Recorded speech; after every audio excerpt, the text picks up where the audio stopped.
I get messages all the time asking fighting game related questions in my DMs on Twitter or just adding me on Twitter or adding me on Discord. And they ask me about fighting game help. What am I supposed to do about X, Y, or Z or whatever? First and foremost, if you DM me or if you add me on Twitter or you message me on Discord, there's almost a 0% chance I'm going to answer you. The best way to get me to answer stuff is I stream every single day, Monday through Friday. You can come here and ask me a question.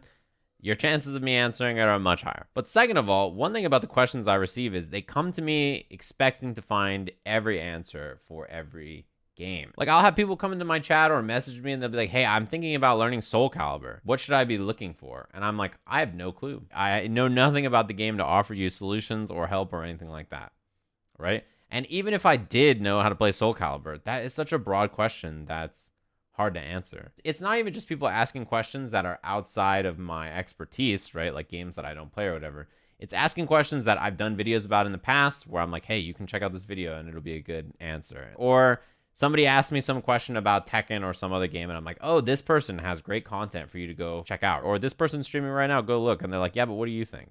It's like, if it's something related to a game I play or a game I'm familiar with or just fighting games as a whole, I can probably help you. But it's important to diversify where you look.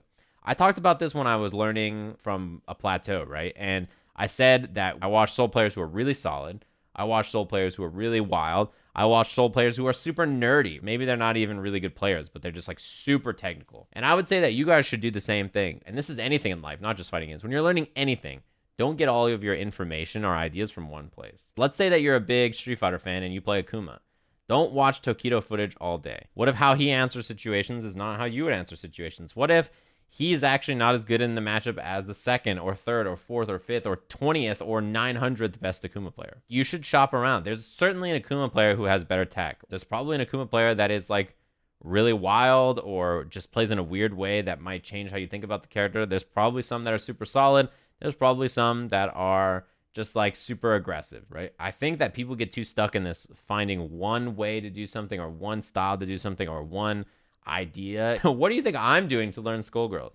I'm looking at the wiki. I'm watching streams of people. I'm watching tournaments. I'm watching tech videos. Like I'm not just learning from one location. You have to be diverse in how you look. And when I want to learn Skullgirls, I just Googled Skullgirls wiki, right? And I found this fucking massive wiki full of combos.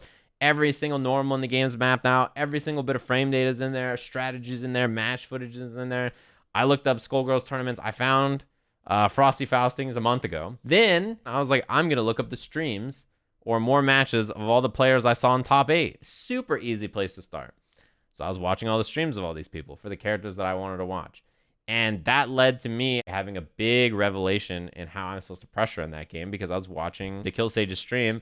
And while watching him, I was like, I'm so fucking stupid. Why didn't I not realize that this is how I'm supposed to pressure with my character? Look around, shop around. There might be different ideologies that really click with you. There might be certain playstyles or ways of learning that really click with you. For instance, like when it comes to Guilty Gear, going to Dustloop is super useful. It has tons of info there. But maybe you're not the kind of player that learns from just looking at raw info. What I'm saying is you have to do a little bit of the work yourself sometimes. You found my channel. You're like, sick.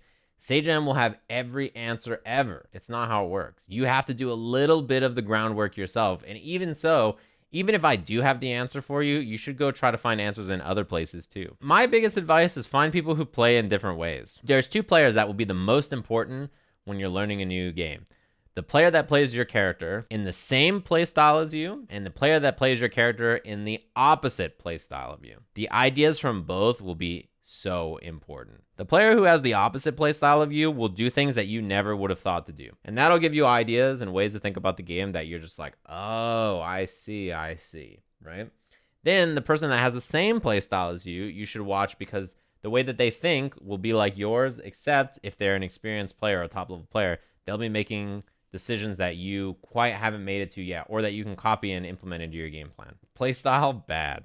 Yeah, that's not your playstyle. Playstyles are not he's good, he's bad. Playstyles are offensive, defensive, aggressive, or like risky, patient. Winning and losing is not a playstyle. It's just a result of your playstyle against someone else and how well the match goes. Don't do that. Don't be that guy. We're not here to do that. We're learning. We don't care about that. Listen. This fucking stupid Axel playing, jort wearing idiot came in here mashing on -10. They're typing away. They're like, oh, he got mad. Look at him go. Don't bring the jorts into this. When you come in with that kind of a mindset, you really cloud your own vision. He mashed and it worked. Why did it work? Are you not frame trapping? Or is your offense too obvious? What is causing that mash to work?